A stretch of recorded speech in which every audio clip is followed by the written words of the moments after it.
සාදු සාදු. හොඳයි පින්වත්නි, අද යාවනිබ්බාන භාවනා වැඩසටහනේ 30 වෙනි වැඩසටහන සම්පූර්ණ වුණේ.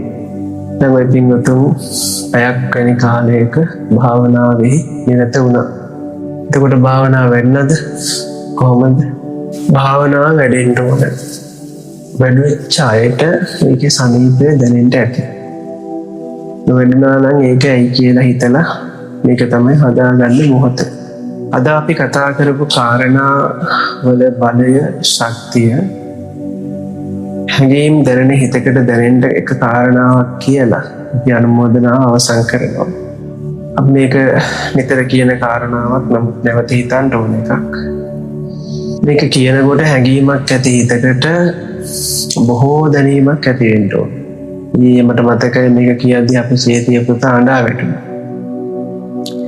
එකට බණ්ඩාර මහත්තයා කටේට දැනෙන්න ඕනේ හැඟීම මොකක්ද? බුදු කෙනෙක් අපිට මුණ ගැහෙන්නේ කල්ප කාලාන්තර කෝටි ගානකට පස්සේ එකම එක ලෝකෙකදී විතරයි. ඒ තමයි මේ බුදුවරුන්ගේ ලෝකය. මේ බුදුවරුන්ගේ ලෝකයේදී බුදු කෙනෙක් අපිට මුණ ගැහෙන්නේ නැත්තම් මේ විශ්වයේ රජතුමා, විශ්වීය පුරුෂයාණන් කියන්න පුළුවන්. භාග්‍යවතුන් වහන්සේ නමක් අපිට මුණ ගැහෙන්නේ මේ ලෝකේ. ඒකත් කල්ප කෝටි ගානකට පස්සේ. කල්ප කෝටි ගානකට පස්සේ. අපි සඳහන් කරා අන්න ඒ කල්ප කෝටි ගානකට පස්සේ පහළ වෙන අතරින් හොඳටම වැඩගත්ත පිරිස එකතු වෙනවනේ, කොහේ හරි ඉන්නවනේ. අන්න එහෙමයි එකතු වෙලා අර පඳු හදනකොට අපි හැලි එකක් වතුර දාලා පුතු භාගයක් දාලා ඒ ගානට හිඳුනහම ඒ භාගය අයින් කරගන්නවා. ආයෙත් එහෙම කරනවා. අන්තිමට භාගයව එකට හිඳනවා වගේ අර හොඳම අය වෙනුවෙන් නැවත කල්පයක් හට ගන්නවා. ඒත් බොහෝ කාලයක්, කල්ප ගානක් ගිහිල්ලා බුදුවරු දෙනමක් හට ගන්න කල්පයක්. ඒ දෙගුණයකින් පුරුදු වෙච්ච බලවත් වෙච්ච අය ඉන්නවා නම් අන්න එයාලා වෙනුවෙන් සම්මානයක් දෙන වගේ බුදුවරු 3නමක් හටගන්න කල්පයක් පහළ වෙනවා. බුදුවරු 3නමකකින්ම පින් කරගන්න තරම් පුහුණු වෙච්ච, දක්ෂ වෙච්ච පිරිසක් එකතු වුණාම එහෙම එකතු වෙලා ඊටත් වඩා දුර්ලභ කල්පයක් හටගන්නවා. ඒකට බුදුවරු 4 නම. මේ 4 නමක් විශේෂයෙන්ම දැකලා අධික පින්තර පුරුෂයන් එකතු වීමෙන් ඊටත් බොහෝ දුර්ලභව හට ගන්නවා. කල්ප කෝටි 100,000කට වඩා කල් ගිහිල්ලා බුදුවරු 5 නමක් ඉන්න කල්පයක්. හැබැයි තව කොච්චර පින් කරත් බුදුවරු 6 නමක් පහළ වෙන්නේ නැහැ. බුදුවරු 5 නමයි උපරිම පහළ වෙන්නේ. ඒ නිසා මේක තමයි කල්පයන් අතර අධිරාජ්‍ය කල්පය, ශ්‍රේෂ්ඨතම කල්පය, මහා සුන්දරම කල්පයකට අපි කියනවා මහා භද්‍ර කල්පය, මහා සුන්දර කල්පය. එමෙතන මේ පඨමං බෝධි පල්ලංකං ဒ ුතියං ච අනින්නිසං කියනකොට අපි කියනවානේ චතුත්තං රතනාගරං කියලා. ඒ කියන්නේ මොකන්ද? 4 වන සතියේ බුදුරජාණන් වහන්සේ අභිධර්මයේ සම්මර්ෂණය කරනකොට අෂ්ටි ධාතුන්ගෙන් සුදු බුදු රැස්, රුධිරයෙන් රතු බුදු රැස්, මේ විදිහට ශරීරයේ සියලු අංගයන්ගෙන්, රෝම කූපයන්ගෙන් පවා, නෙත් කෙවණි වලින් පවා මුළු සම්පූර්ණ බුද්ධ ශරීරයේ බිඳුවක් නැර බුදු රැස් විහිදෙන්න පටන් ගන්නවා. ඒ බුදු රැස් විහිදෙන්නේ එක දිශාවකට, දෙදිශාවකට, 8 දිශාවකට නෙවෙයි, දස දිශාවටම පැතිරෙනවා. දස දිශාවට. මේ බුදු රැස් තීරු විදිහට නෙවෙයි විහිදෙන්නේ. සම්පූර්ණ ආලෝකයක් විදිහට. ඒ කියන්නේ මේ පොළවේ කිසිම තැනක් ස්පර්ශ නොකරන්නේ නැහැ. අහසේ, පොළවේ, දස දිශාවේ කිසිම තැනක් ස්පර්ශ නොකරන්නේ නැහැ. මේ බුදු රැස් කොච්චර බලවත්ද කිව්වොත් බුද්ධ ගයාවෙන් පටන් අරන් ඉන්දියාවේ පුරා පැතිරිලා හරහාට ගත්තොත් මුළු ලෝකෙම පැතිරෙනවා. එකම ආලෝක පුංජයක් වගේ එනවා මේ ලෝකේ. එතනින් නවතිනවද? මේ වගේ සක්වලවල් 1000ක් එකතු වෙච්ච ඒක සහස්ත්‍රීය ලෝක ධාතුව පුරාම පැතිරෙනවා. ඒ වගේ ඒක සහස්ත්‍රීය ලෝක ධාතු 1000ක් එකතු වෙච්ච දිසහස්සී ලෝක ධාතුවත් මැඩගෙන පැතිරෙනවා. ඒ වගේ දිසහස්සී ලෝක ධාතු 1000ක් එකතු වෙච්ච තිසහස්සී ලෝක ධාතුව පුරා පැතිරෙනවා. තිසහස්සී ලෝක ධාතු 1000ක් එකතු වෙච්ච චතුසහස්සී ලෝක ධාතුව පුරා පැතිරෙනවා. චතුසහස්සී ලෝක ධාතු 1000ක් එකතු වෙච්ච පංචසහස්ත්‍රී ලෝක ධාතුව සම්පූර්ණ වහගෙන පැතිරෙනවා. පංචසහස්ත්‍රී ලෝක ධාතු 1000ක් එකතු වෙච්ච සහස්ත්‍රී ලෝක ධාතු 1000ක් එකතු වෙච්ච සත්සහස්ත්‍රී ලෝක ධාතු 1000ක් එකතු වෙච්ච අට්ඨසහස්ත්‍රී ලෝක ධාතු 1000ක් එකතු වෙච්ච නවසහස්ත්‍රී ලෝක ධාතු 1000කටත් වඩා විශාල දසදහසක් ලෝක ධාතුව පුරාම පැතිරෙනවා. ඉන්නතන එතකොට මේ පොළොවට මේ වැලි කැට ආවම පිටින් ඉන්න මේ ලෝකයේ ඇතුළෙමයි තියෙන්නේ. එතකොට එක බුදුරජාණන් වහන්සේ කෙනෙක්ගේ බුදුරැස් වැඩිච්ච පොළොවක්. මේ විශ්වයේ පූජාසනය තමයි මේ ලෝකය. පූජාසනයේ හරි මැද තමයි බුද්ධ ගයා. අපි මේ පය ගහලා ඉන්නේ බුදුරැස් වැඩිච්ච පොළොවක. අපි මේ ඉන්න අහස බුදුරැස් පැතිරිච්ච අහසක්. විශේෂත්වය බුදු කෙනෙක් කල්ප කෝටි ගානකින් නැති වෙනකොට එක නමක්වත් බුදුවරු 4 නමකගේම බුදුරැස් වැඩිච්ච පොළොවක පය ගහලා ඉන්නවයි කියන එකම අපි කොච්චර වාසනාවන්තද. බුදුවරු 4 නමකගේ දහම් හඬින් කම්පණය වෙච්ච පිරිත් වෙච්ච පොළොවක අපි ඉන්නේ. ඉතින් මෙහෙම කියන්න ගියොත් අසීමිත බුද්ධානුභාවයෙන් බලවත් වෙච්ච ලෝකෙක ඉන්න අපිට වෙන මොනවද හිතන්න තියෙන්නේ? ඔන්න ඔය කරුණ ගැන වුණත් මේ පැය ඇතුලේ හිතන්න බැයිද? පුළුවන්. ඒ වෙලාවෙත් අපිට නිින්ද යනවා. ඒ වෙලාවෙත් අපිට තීන මිද්ද එනවා නම් අපිට මොන සාපයක්ද වැදිලා තියෙන්නේ කියලා හිතන්න ඕනේ. මොක්කොද අපි කියලා හිතන්න ඕනේ. නේද? කවුද අපි නෙවෙයි. අපි මොක්කොද? මොන කාලකන්නිද කියලා හිතන්න ඕනේ. මොකද්ද මේ කාලකන්ණි? මේක දැනෙන්නේ නැද්ද අපිට? මොකද්ද මේ හිතට වෙලා තියෙන්නේ? අනිත් දේ අපි ඔක්කොම කරලා දුර බැහැර ගෙවාගෙන වාහන අරන් සල්ලි ගෙවාගෙන ඇවිල්ලා ඉඳගත්තට පස්සේ එන්නේ නැත්තම් අන්න සටන. වැදගත්ම දේ මේ මොහොතේ නිසා මේ මොහොතේ මේ වගේ මොහොතක අපිට හිතන්න දේවල් කෝටියයි. අවසන් කරන්න මත්තෙන් තව දෙයක් කියන්නම් කවදාවත් අහලා නැති. හිතන්ට අබුද්ධෝත්පාද කාලයක තාපසෙක් ධ්‍යාන උපදවලා බුද්ධෝත්පාද කාලයක ලෝකෙ බැලුවොත් මොනවද කියන්නේ කියලා දන්නවද? දැන් වගේ නෙමෙයි ඒ කාලේ ලෝකෙ. හරි ආලෝකයි. ඒක කියනවා. බුදුවරු 4 නමකගෙන් බුදුරැස් වැඩිච්ච පිරිත් වෙච්ච පොළොවක මේ වැලි කැට මේ අපේ ඇහැට පේන්නේ නැති වුණාට හරි ආලෝකමයි. ඔයාලා හිතන්නේ අබුද්ධෝත්පාද කාලෙත් මේ වගේ ඇති කියලාද? නෑ. කළු සුදු රූප වාහිනී කාලේ දැන් ටීවී වෙනස ඒ තරම් වෙනසක් නොවුනට හරි අඳුරුයි. අබුද්ධෝත්පාද කාලෙක මේ වගේ එළියක් නෑ ලෝකේ තියෙනවා. පාට තියෙනවා හැබැයි මොකද්ද අඳුරක් තියෙනවා. මේක හිත අවදි කරන්නේ ඒ පරිසරය. බුදුවරයෙක් පහරනෝන වෙනස්සක් කරවල් මොනතරම් පාට තිබුණත් ලස්සන නෑ අඳුරු. ඇයි? කුසලයේ නෑ. කුසලයේ ජීවමාන නෑ ලෝකෙ. කුසලයේ මැරිලා. අපිට වෙන මොකොත් ඕනේ දකිනවා නම් මේ ලෝකේ තියෙන මේ ආලෝකමත් ගතියත් ඇති. අබුද්ධෝත්පාද කාලයක මේ ලෝකේ එළිය නෑ. නිකන් මැරිච්ච රත්තරන් වගේ. මැණික් තියෙන මැරලා. මැරිච්ච මැණික් දැකලා තියෙනවා. මැණික් තියෙනවා මැරිච්ච. අපේ අන්සලේ තියෙන එකතු කරලා මැරිච්ච මැණික්. පාටක් නෑ කිසි. පාට තියෙන හැබැයි අර දීප්තිය නෑ. ඒ නිසා මේ කාලය ගැන කියයි හරිම දීප්තිමත්. මේ අද වගේ නෙවෙයි. වතුර හරි පාටයි, ගස් කොළන් මීට වඩා හරි පාටයි. මොකද්ද මහා දීප්තියක් පේනවා කියලා කියයි. ඒ නිසා මේ වගේ වාසනාවන්ත ලෝකික පය ගහලා ඉන්න අපිට හොඳට හිත වැඩෙන්න ඕනේ.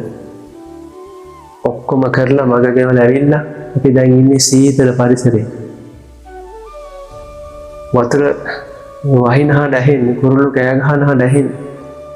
කවුරු බාධා කරන්නේ මොනවද මෙහෙම පරිසරයකත් අපිට නිින්ද යනවා නිදා ගන්න හිතෙනවා ඒක ලොකුම අවුලක් එහෙම වෙන්න මම කියනවා කියලා නෙවෙයි එහෙම වෙන්න බෑ හොඳට වැඩෙන්න ඉතින් මේ වගේ බණ කියන බණ ඇහෙන භාවනාව වඩන මේ වගේ ධාතුන් වහන්සේලා වැඩ සිටින පරිසරයක ඔය පින්වතුන්ගේ හිත වඩා ගන්න බැයි නම් හිතන්න වෙන මොකවත් අවුලක් නැහැනේ. මරි කම්මැලි. අද්දමට වෙලා තියෙන කියලා හිතලා අප්‍රමාදය ඇති කරගන්න ඕනේ. මෙහෙමවත් බැයි නම් කොහොම හිත හදා ගන්නද මම මෙච්චර කරුණු තේරිලා. අනිත් එක කරුණු තේරුම් කිරීම ගත්තොත් අපේ ජීවිතේ අපි දන්න හොඳටම කරුණු තේරුම් ගන්න කෙනෙක් තමයි අපි. ඒකම තමයි අපි හොඳට ප්‍රගුණ කළේ. අපි මෙහෙම තේරුම් කරලා තේරෙන්නේ නැත්නම් හිත පිවිදෙන්නේ නැත්නම් ලොකු අවුලක් තියෙනවා. එහෙම වෙන්න දෙන්න එපා පින්වතුන්ට. ඉතින් අප්‍රමාදයේ පිණිස මේ කරුණ සිහිපත් කරේ ඔය පින්වතුන් ගොඩාක් හොඳයි යහපත් පුණ්‍යවන්තයි මහා පින්කඳු වගේ වාසනාවන්තයි. හැබැයි ඒක පිරිහෙන්න දෙන්න එපා. අද ඒ පිනෙන් අපි වැඩ ගොඩාක් කරගත්තා. කවුරුත් බොහොම පිරිසිදු සද්ධා සහගත සිතින් මේ මහා කාශ්‍යපේක විහාරී වනගත කුටි සේනාසනයට පැමිණියා. එහෙම පැමිණිලා උදෑසන උතුම් නවාංග උපෝසත සීලේ පිහිටියා. උතුම් මහින්දාගමනයේ සිද්ධ වෙච්ච උසන් පුර පසළොස්වක පොහොය දවසේ නවාංග උපෝසත සීලය සමාදන් වීමම කොච්චර ආනිසංසද ඒක දැනගෙන මෙන්න මෙහෙමයි කියලා අපි කියලා දෙන දැනගෙන හිත පිහිටුවාගෙන සමාදන් වෙලා භාග්‍යතුන් වහන්සේ වැඩිම ආනිසංස දේශනා කරපු පිණ්ඩපාත මහාරයන්ස පූජාව කරගත්තා. ඒ පිණ්ඩපාත මහාරයන්ස පූජාවත් පූජා කළ නොඉඳ මේක මැනවින් සකස් කරලා වළඳන්න පුළුවන් විදිහට හරිම පහසු විදිහට මහා සංඝරත්නයේ ගුණ මෙනෙහි කරගෙන පූජා කරන්න යෙදුණා. ඊට පස්සේ මහා සංඝරත්නයට අද විශේෂයෙන්ම මේ ටේබල් ලෑම්ප් එකක් පූජා කරන්න යෙදුණා අපේ පින්වත් එරන්ද මහත්මයා. සෝමනස්ස සහගත ඥාන සම්ප්‍රයුක්ත අසංකාරික හිත කියලා දැනුම් දීලා නෙමෙයි හිතලා. ඉතින් මේ ධර්මයේ කියවන්ටයි ඒ ආලෝකය ලබා දුන්නේ. ඒක ලොකු කුසලයක් එකතු වෙනා දවසට. ඒ වගේම තවත් අවශේෂ පරිස්කාර පූජා සිද්ධ වුණා. ඉතින් පින්වත් අපේ ජයවර්ධන මහත්තයාගේ විදුලි බිල ඊළඟට අද ගෑස් එකක් පූජා කරා කොහොමද දායකත්වය දැක්වේ දන්නේ කැපිටල් අම්මට මම කියන්නේ කිව්වේ. නමුත් ඒක අරගෙන ආපු කුසලේ මේ හේතුවෙන් ඉදිරි මාස 7ක් වගේ මේ ගිලම්පස බුද්ධ පූජාදී සිද්ධ වෙන කුසලේ මාස 7ක් 8ක් වගේ නේද හිතන්න. ඊළඟට සියලු දෙනාට මේ දානීය පූජා කරන්න දුන්නා මානිදුගේ නදිහත් වීමේ කවුරු හරි හෙඩියක්. ඒ පිරිස ඒ කරගත්ත පිනත් මේකට එකතු වුණා. ඊළඟට අර චිමිනි පූජාවක් අද වෙනුවෙන් ඊයේ සවි කරන්නට ඉදලා ඒ පූජාවත් මේට ඇත් වෙනවා. ඊට පස්සේ අපේ නිතර කරන පින්දහම් අනුමෝදන් කරනකොට අපි මතක් කරා 11 වෙනි වගේ දුරකථන පූජාව කළා. ඊළඟට ඒත් එක්කම අපි අලි අනුතුරු බහුල ප්‍රදේශයක ඒ මාරු වෙන්න තියෙන තැනකට අපි ස්වාමීන් වහන්සේට සෝලර් ලයිට් එකක් පූජා කරන්න ප්‍රවාහනය කරන්නත් එක්ක 15000ක 12000ක දායකත්වයක් යොදවන්න යෙදුණා. ඊළඟට උන්වහන්සේට අවශ්‍ය ධර්ම දාන ස්පීකර් පූජාවක් දැන් සිද්ධ වෙමින් යනවා. මේ වගේ අපේ පැත්තෙත් පින්කම් දහම් සිද්ධ වුණා. ඉතින් පහුගිය දවසේ අර්ධමාසික සම්බුද්ධ පූජා එයාදී මහා පුණ්‍ය ධර්ම රාශියක් අද අපි සිද්ධ කරගත්තා. අර භාවනා කියපු විදිහට බලනකොට අපි හිතා ගන්න බැරි පින්වන්තයි. ඒ නිසා මේ සකල විද කුසල පුණ්‍ය සම්භාරය අපි අනුමෝදන් කරන්න ඕන පිරිසක් සිටිනවා. පළමුවෙන්ම අපි නොදන්නවා වුණාට මේ සත්‍යයන් දානයේ සීලයට භාවනාවට යොදවන්න අද දවසේ විශේෂයෙන් මානසික පිරිසක් ඉන්නවා. උපකාර කරලා හේතු සකස් කරේ තමයි සතරවරන් දිව්‍ය රාජයා. විරුද්ධ විරූපාක්ෂ දතරාෂ්ට්‍ර වෛශ්‍රවණ දෙවිරජුනි ඔබව සිහිපත් කරනවා. ඊළඟට සග්දේවඳුනි ඔබව සිහිපත් කරගෙන ඊළඟට මේ අඩවියට අධිග්‍රහිත සුමන සමාන ආර්ය ශ්‍රාවකයන් සිහිපත් කරගන්නවා. අටම ස්ථාන සුලස්ම ස්ථාන දෙවිවරුන් ඔබලා සිහිපත් කරනවා. එසේ ආකාශස්ත වාසී බුමාට වාසී සකල විද දිව්‍ය සමූහය මේ පින් අනුමෝදන් වේවා. ඒ දිව්‍ය සමූහයාට රටත් ජාතිය සම්මා සම්බුද්ධ ශාසනයත් මනින් ආරක්ෂා කරගනිමු. උතුම් ධර්මාවබෝධයෙන් සැනසීම පිණිස මේ පින් හේතු වාසනා වේවා කියලා ආශිර්වාද. සාදු සාදු සාදු. ඒ වගේම අපේ ළමින් මිය පරලෝකීය දෙමව්පියන් සියලා ආච්චිලා ඥාති මිත්‍රාදීන් ඇති සහ පින් බලාපොරොත්තු වෙන කවුරු හෝ කෙනෙක් සිටිනා. ඔබලාට මේ පින් අනුමෝදන් වේවා, දුකින් මිදේවා, සියලු ලෞකික ලෝතුරු සැපතින් සැනසේවා, උතුම් නිවනින්ම නිවීමටම මේ පුණ්‍ය ධර්මය මහා පුණ්‍ය බලයක් ආශිර්වාදයක් වේවා. සාදු සාදු සාදු. මේ වගේම අද අපි මේ தත්ත්වයට පැමිණෙන්නට සංසාර ගමනේ පටන් උදව් උපකාර කරපු දෙමව්පිය ගුරුවරු සිටිනවා. මේ ජීවිතයේ විශේෂයෙන් අපි උපාධ්‍යායතන ආචාර්ය උත්තමයන්, පබ්බාජාචාර්ය උත්තමයන්, නිස්සාචාර්ය උත්තමයන්, කම්මවර්ගාචාර්ය උත්තමයන් වහන්සේලා ප්‍රදාන සියලු ගුරුතුමන් වහන්සේලා වගේම හැදූ මෙලොවට බිහි කළ දෙමව්පිය ඥාතික මිත්‍රාදී සියලු දෙනාව සිහිපත් කරගෙන විශේෂයෙන් මේ සියලු දේ කරන්න කුටි සේනාසනෙදි කිරීමට දායකව 200කට අධික පිරිසක් නිරන්තරයෙන් පින්ඩපාතයෙන් උපස්ථාන කරන පින්වත් ගම්වාසී පිරිසක් අපි සිහිපත් කරනයි. සියලු දෙනා නිදුක් වේවා, නිරෝගී වේවා, සුවපත් වේවා, සියලු ලෞකික ලෝතුරු යහපත සහ උතුම් නිවන පිණිසම මේ පින මහා පුණ්‍ය බලයක් වේවා. සාදු සාදු සාදු. අවසාන වශයෙන් මේ සියල්ල කරන්නට අපි පහුගිය දවසේ කතා වුණේ කාන්තාවක් වශයෙන් හිතා ගන්න බැරි කැපකිරීමක් කරලා අවුරුදු 5ක් මේ දුර ගෙවාගෙන තනියෙන් මේ හරි මේක කරනවා කියන අදහස මහා වීරියෙන් යුක්තව කවුරුත්ම එකතු කරගෙන පැමිණලා එදා පටන් මේ වද්දක් වලින් කුටි සකස් කරමින් මේ ධර්ම සේවයේ හදවත වගේ උපකාරව සිටින පින්වත් අපේ කැපකරු මාතාවන් සහ මේ මාතාවන්ට බොහෝ උපකාර වූ සමන්තා පෙරමුණ මාතාවන්, පද්මිනී ලප්පෙරුම් මාතාවන්, ගයිනි අම්මා මේ ආදී විශේෂයෙන් දායක වූ සියලු දෙනාවත් අපි සිහිපත් කරනවා. මේ සියලු ඇත්තෝ කොහේ කොතන කොහොම හිටියත් හැමදාම නිවන් දකිනාතෙක්ම නිදුක් වේවා, නිරෝගී වේවා, සුවපත් වේවා, උතුම් ධර්මාවබෝධයෙන් උතුම් සේම සැනසේවා. සාදු සාදු සාදු. දැන් අවසාන වශයෙන් අද මේ කටයුතු කරන්න විශේෂයෙන් පින්වත් අපේ උපුල් මහත්මයා, ඒ වගේම එරන්ද මහත්මයා ආදී මේ පිරිස එකතු වෙලා මේ හැමෝම අරගෙන පරිස්සමට විශේෂයෙන් අපේ ලියදෙන මහත්තයා මේ කැප වෙලා කටයුතු කරා. විශේෂයෙන් මේ කටයුත්ත කරන්න එරන්ද මහත්තයාගේ දායකත්වයෙන් කැමරා පූජා කළ තන චන්දන මහත්තයා නේද? අන්නේ පිරිස ඊළඟට සංස්කරණය කරන අපේ ලහිරු මහත්මයා මේ ආදී සියලුම දෙනා සිහිපත් කරගෙන සමස්ත ලෝක සත්වයාටම අපි මේ පින් අනුමෝදන් කරමු. සියලුම සත්වයෝ මේ පුණ්‍යානුභාවයෙන් සසර වසනාතුරාවට නිවන් දකිනාතුරාවට නිදුක් වේවා, නිරෝගී වේවා, සුවපත් වේවා. නිදුක් වේවා, නිරෝගී වේවා, සුවපත් වේවා. නිදුක් වේවා, නිරෝගී වේවා, සුවපත් වේවා.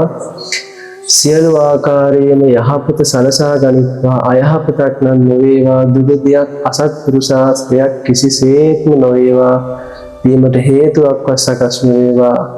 උතුම් සත්පුරුෂ ඇසුරෙන්, සද්ධර්ම ශ්‍රවණයෙන්, නිවැරදි ඇසුරෙන් සති සමාධි ප්‍රඥාදී යෝනිසෝ මනසිකාර ධර්මානුධම් ප්‍රතිපන්නාදී උතුම් ගුණයන්ගෙන්ද පරිපූර්ණ උතුම්සේ මේ ධර්ම අවබෝධයද ත්‍රිවිද්‍යා සහිතව, අෂ්ට සමාපatti සහිතව, සද විඥා සහිතව, සර්වාංග සම්පූර්ණ උත්කෘෂ්ඨ ආකාරයෙන්ම සුඛා පටිපදා කිප්පා විඥාවෙන්ම සුවසේ සැපසේම, සුවසේ සැපසේම, සුවසේ සැපසේම साक्षात वේවා, साक्षात वේවා, साक्षात वේවා. साधु साधु साधु. इमाय धम्मानुधम्म पटिपत्तिया बुद्धं पूजेमि. इमाय धम्मानुधम्म पटिपत्तिया धम्मं पूजेमि. इमाय धम्मानुधम्म पटिपत्तिया संघं पूजेमि. अद्धा इमाय पटिपत्तिया जाति जरा मरणं हा परिमुञ्चिस्सामि. इदम्मे पुण्यं आसवक्खया वहं होतु सब्ब दुःखा पमुञ्चतु. साधु साधु साधु.